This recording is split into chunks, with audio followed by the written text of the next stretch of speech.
Bienvenidos a Diálogos Cardón. Estamos en el plató de estrategias de inversión en la Bolsa de Madrid y hoy recibo a un buen amigo, José Luis Vallejo. José Luis, muchas gracias por venir. Muchas gracias a ti, Rodolfo, por la invitación. Siempre es un placer encontrarnos. Me gustaría empezar con una cosa muy curiosa, y es que tú y yo estuvimos un poco en el inicio del comercio electrónico en España. Hace ya muchos años. Pero hace 20 años. Hace un tiempo, ¿no? Y vimos también, servimos un poco, porque ese proyecto se vendió a Amazon, un poco de puente para que Amazon entrara en España. A mí me gustaría que pensaras un poco cuándo pasaste de ser emprendedor a ser empresario. ¿Cuál fue el momento en el que dijiste, coño, ya no soy ya un emprendedor, soy un empresario? Pues a mí me gustaría pensar que no dejo de ser ninguna de las cosas que fui en el pasado.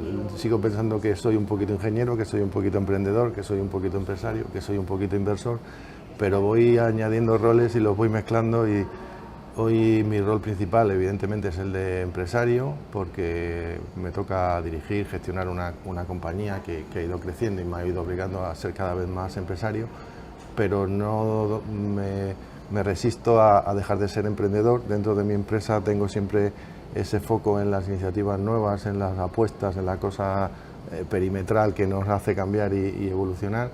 Dedico parte de mi tiempo también a hacer inversiones y a hablar con emprendedores nuevos. Entonces, mi rol principal hoy es empresario. ¿Cuándo cambié? Pues yo no lo sé.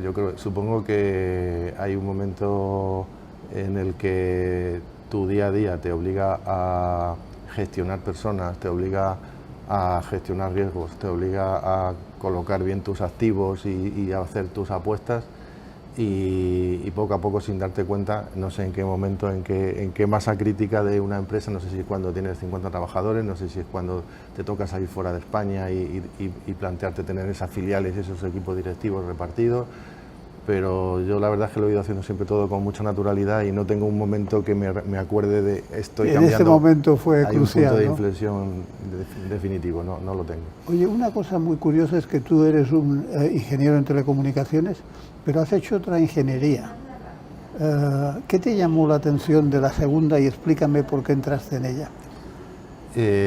Bueno, realmente hice un máster de 2 años en ingeniería biomédica, pues del año 2011 a 2013, que yo tenía entonces 41 años, y fue un momento en el que me acerqué colaborando con la Universidad Politécnica de Madrid, donde yo había estudiado anteriormente mi carrera de teleco.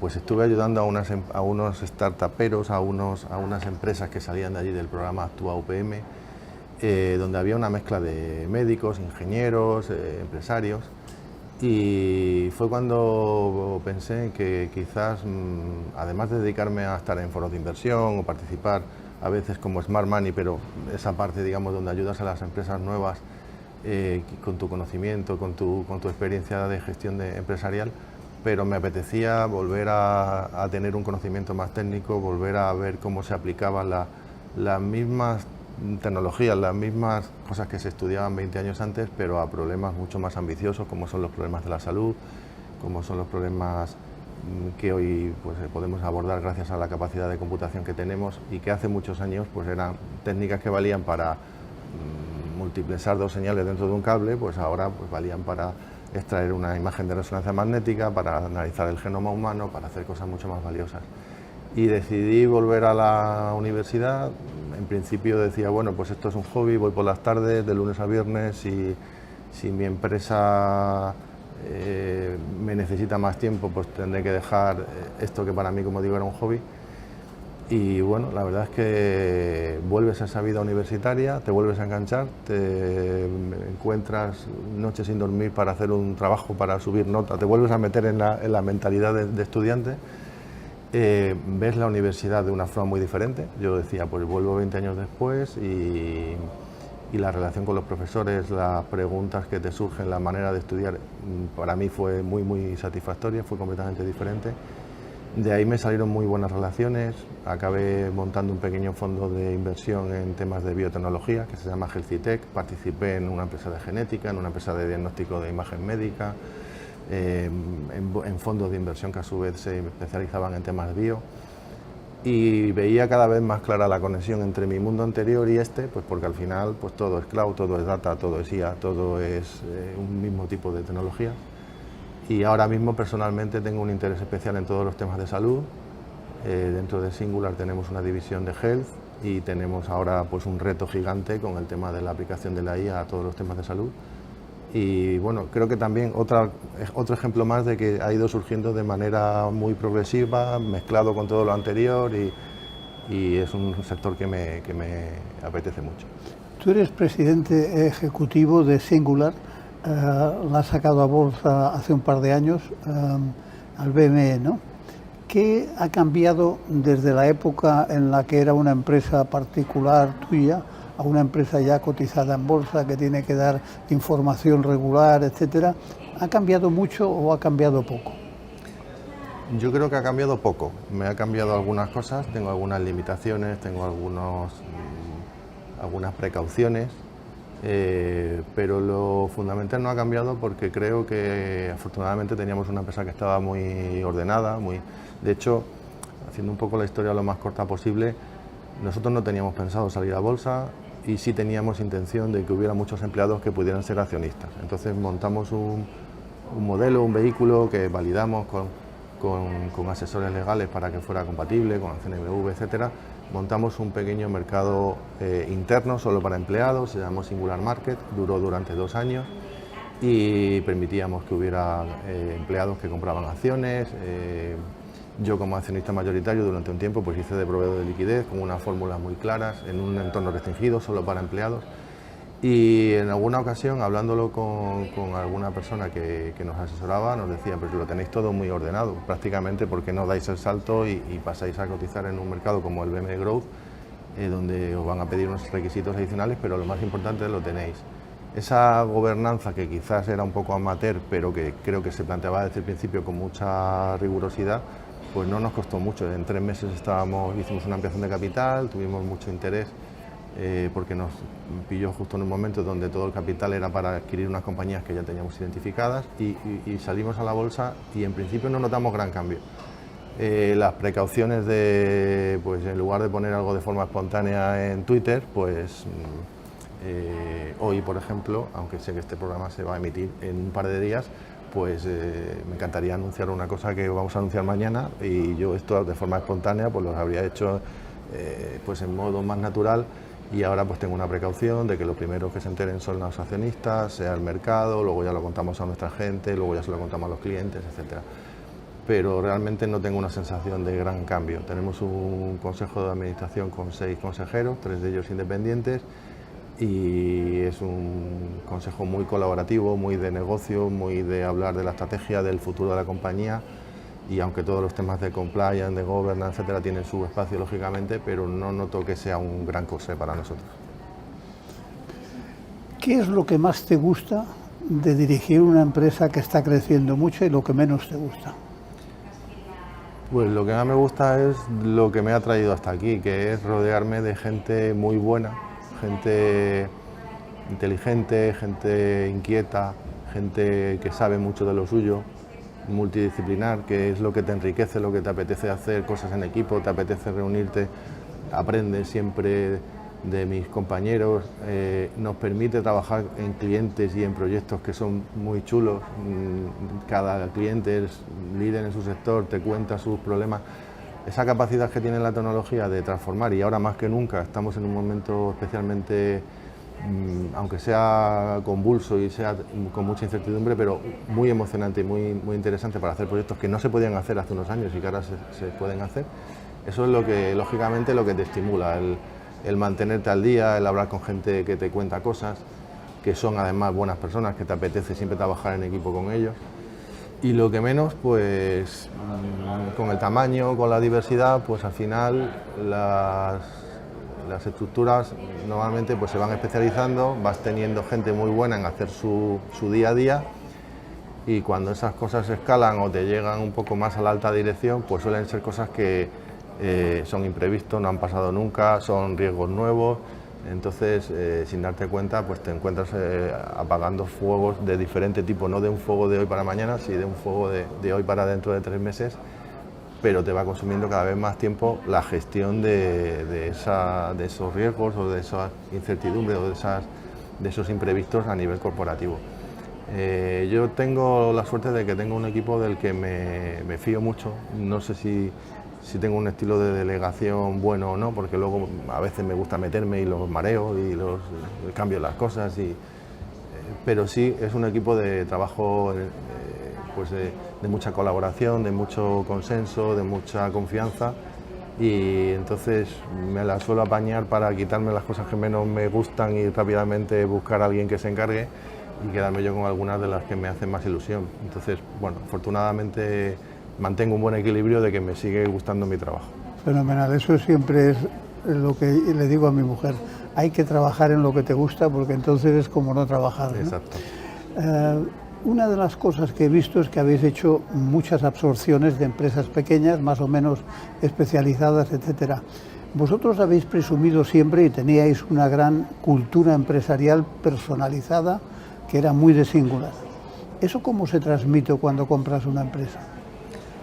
Yo creo que la clave no es intentar inculcar tu cultura en lo que adquieres, fusionas, sino justo lo contrario, que es encontrar gente que ya sea compatible con esa cultura, y es lo que supone ahora mismo el filtro más importante. Cuando vemos esta empresa nos complementaría muy bien o nos vendría muy bien porque entraríamos en este sector o en este país, pero el primer filtro es cómo va a encajar con nuestra forma de ser. Tenemos que ser muy parecidos, tenemos que estar muy preocupados de las mismas cosas, de tener los mismos valores, las mismas prioridades, cuidar a la gente que es técnicamente buena, pero que además sea un estilo personal muy...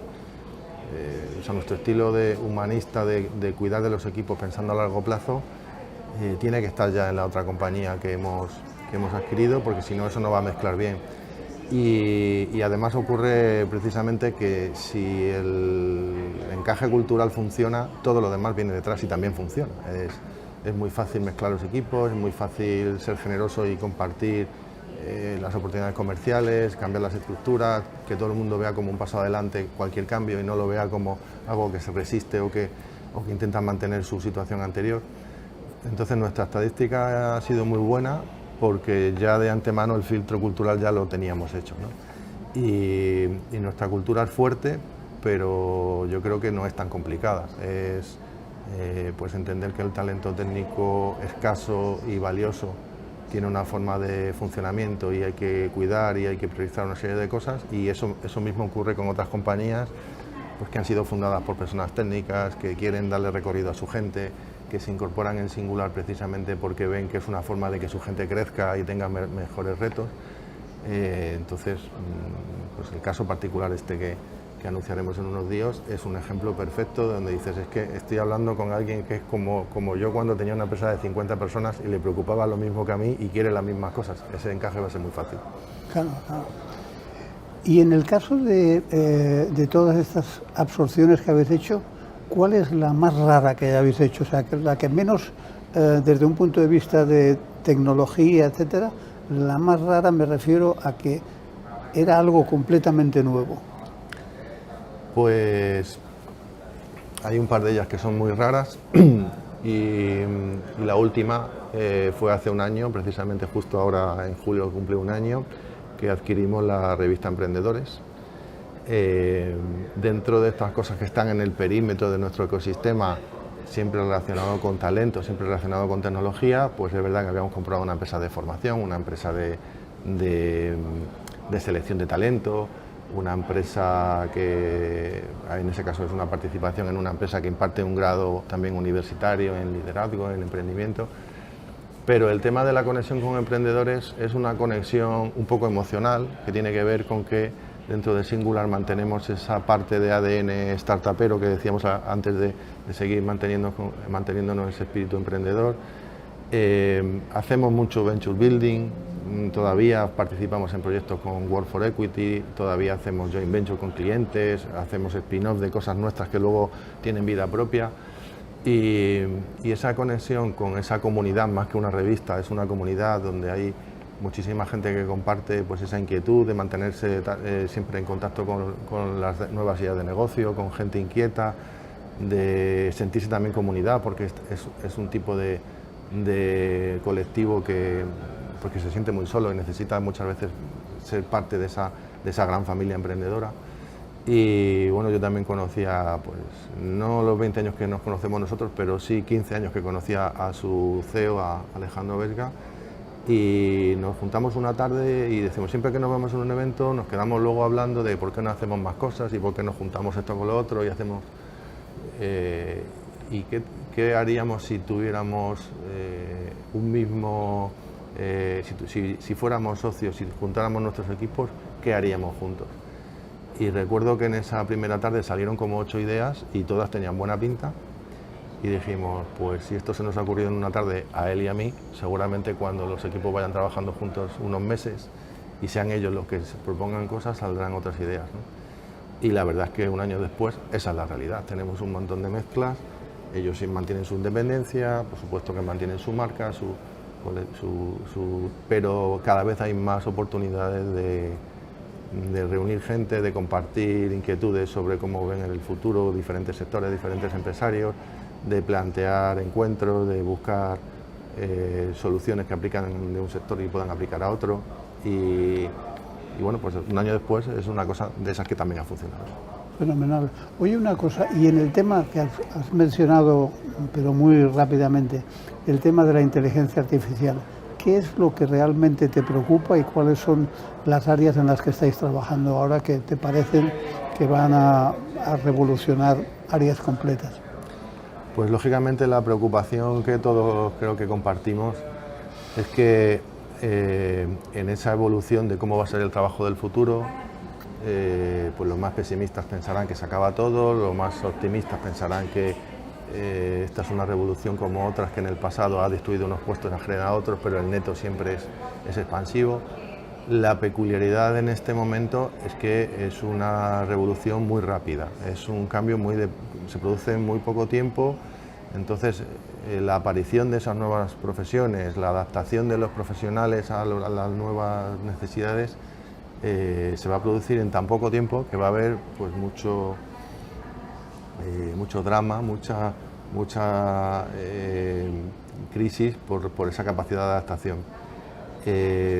Yo soy optimista en que creo que vamos llamando trabajo a cosas diferentes a lo largo de la historia de la humanidad y los trabajos que hoy consideramos trabajos, pues hace unos años eran considerados hobbies, ¿no? Y que tenemos un montón de cosas nuevas que poder hacer a partir de ahora y que hasta ahora simplemente eran imposibles. Pero lógicamente todos estamos con la tensión, con el nerviosismo de que hemos sido buenos, nos hemos desarrollado, nos hemos formado, tenemos una especialización en cosas que pueden tener menos valor con el paso del tiempo. Entonces, bueno, pues esa es una transición que creo que nos preocupa a todos y yo personalmente la veo con optimismo. Desde el punto de vista de lo que más me ilusiona y donde estamos intentando trabajar en Singular, es no tanto en esos proyectos que hay muchísima gente trabajando de hacer lo que ya hacíamos pero más rápido y más barato, sino hacer esos proyectos que antes simplemente eran inabordables. Estamos trabajando con muchas de las tecnologías que está liberando, por ejemplo, el equipo de Google DeepMind, la gente de AlphaFold, la gente de Isomorphic Labs, y estamos haciendo algunos proyectos con algunas grandes empresas, alguna de ellas española, pues con nuevos materiales, con simulación, con descubrimiento de medicamentos. Son cosas que antes simplemente eran imposibles. Los costes y los tiempos de simulación, de cribado, eran inasumibles y ahora lo que tenemos es una fuerza gigante para adelantar todo ese avance científico más que técnico. Estamos intentando también lanzar un proyecto para modernizar arquitecturas que todos conocemos, arquitecturas que tienen bancos, que tienen muchas grandes empresas, que son legacies muy mastodónticos que se han generado durante los últimos 50 años, en donde todos los enfoques que hemos tenido hasta ahora para desacoplar, modernizar esas arquitecturas eran tan costosos y tan arriesgados, sobre todo eran tan difíciles de probar y de garantizar, que eran inasumibles y tenemos ahí unos costes no solamente económico de mantenimiento, sino el freno que te suponen a la evolución y a la mejora. Que tienes que hacer una cosa con 300 millones de clientes, ¿no? Y tienes un montón de riesgos y un montón de cosas que se han depurado y funcionan a lo largo de muchos años, y ahora cambiarlos supone tener que volver a certificar y revisar tantas cosas que son inasumibles. Y ahora tenemos herramientas que nos permiten encapsular, que nos permiten analizar dependencias, que nos permiten hacer rearquitecturas locales, probar todo. Pues ese tipo de proyectos son muy ambiciosos, pero son hoy posibles. Hace un par de años no, pero ahora sí. Y bueno, pues todos también hacemos nuestros PowerPoint más bonitos y más rápidos, pero esa parte, digamos, que nos interesa mucho menos, ¿no? Sí, esa es la parte que todo el mundo hace, ¿no? Hay una cosa que me llama mucho la atención, y es que yo estoy seguro que leíste el libro, aunque no lo hemos hablado antes, de Singularity is Near, ¿no? Pero he visto que has hecho un curso en la Singularity University. ¿Qué te pareció? ¿Te pareció algo del futuro, algo más de lo mismo? ¿Podía haber estado en el IES, que es otra de tu alma mater, o realmente era algo completamente disruptivo? Pues en realidad yo estuve solamente en un programa ejecutivo que fue una semana. Esto fue en enero del 2015, con lo cual ya hace 10 años y medio. Yo, digamos que iba muy leído de muchas cosas, de biotecnología, de nanotecnología, de temas de medicina. Evidentemente te encuentras con un panel de expertos que saben y te anticipan muchas cosas de lo que viene, algunas novedosas. Yo pues allí por primera vez toqué pues un escáner 3D que en tiempo real de uso doméstico que generaba. O sea, había muchas cosas que sí, que te llamaban la atención.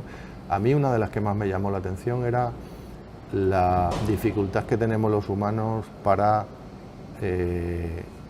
no para predecir el futuro, pero sí para el timing en el que pensamos que las cosas van a estar o no van a estar disponibles, van a estar o no van a estar maduras. Recuerdo uno de los ejercicios que eran todos muy participativos del último día, en donde nos daban una serie de titulares como si fueran titulares de periódico. Pues se jubila el último taxista humano de Nueva York. Pues una IA desarrolla un algoritmo para ganar dinero y acaba haciéndose traficante de drogas. Eran como titulares del futuro. Y el ejercicio consistía trabajando en equipos, discutiendo un poco si pensábamos que eso iba a pasar dentro de un año, dentro de 5, dentro de 10 o dentro de 50, ¿no? Entonces, pues el tema de la conducción autónoma, en aquel momento pues probábamos aquel famoso huevo de Google, montamos en un coche, y estamos hablando del 2015, y todos pensábamos que eso le quedaba un año o dos, y aquí estamos 10 años después y vemos que la cosa va para rato, ¿no? Entonces, y así hay muchos ejemplos, cosas que pensábamos que iban a tardar muchísimo, han venido muy pronto, y cosas que pensábamos que estaban ya disponibles y no acertamos, ¿no? Yo di una ponencia de inteligencia artificial hace 25 años, y fíjate, ahora es cuando está explotando lo que yo decía que iba a explotar en los próximos 2 o 3 años. Bueno, yo mi proyecto de final de carrera en el año 92 fue sobre redes neuronales, sobre percepción multicapa, entrenando el backpropagation. Entonces no había librerías, programando en C, y era un coche que se movía por una carretera pues con una imagen que además, pues claro, con la resolución, con el tamaño de las redes neuronales de aquellos, pues hace tanto tiempo.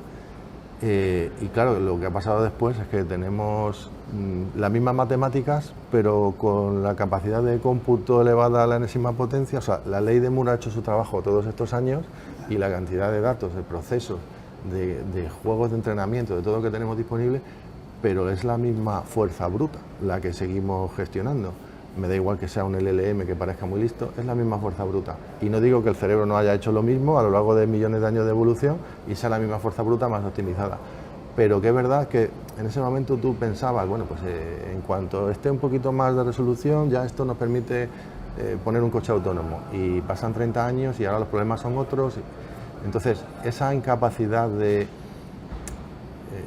no sé, dicho de otra forma, es más fácil imaginarse cómo va a ser la medicina de dentro de 50 años que la medicina de dentro de 5 años, porque sabemos por dónde va la tendencia, sabemos por dónde va la genómica, sabemos por dónde van muchas cosas, pero al ritmo al que se ajusta todo, la regulación, los intereses comerciales, los grandes fabricantes, los status quo, o sea, pues, hablando por ejemplo de la medicina, pues lógicamente tenemos unos modelos que en cada país, los modelos sanitarios, las aseguradoras, los prestadores de los servicios, incorporar una nueva innovación, una nueva tecnología, tiene que convencer a todos, no es simplemente con esto mejora el tiempo de posoperatorio y ahorro dinero de camas en los hospitales.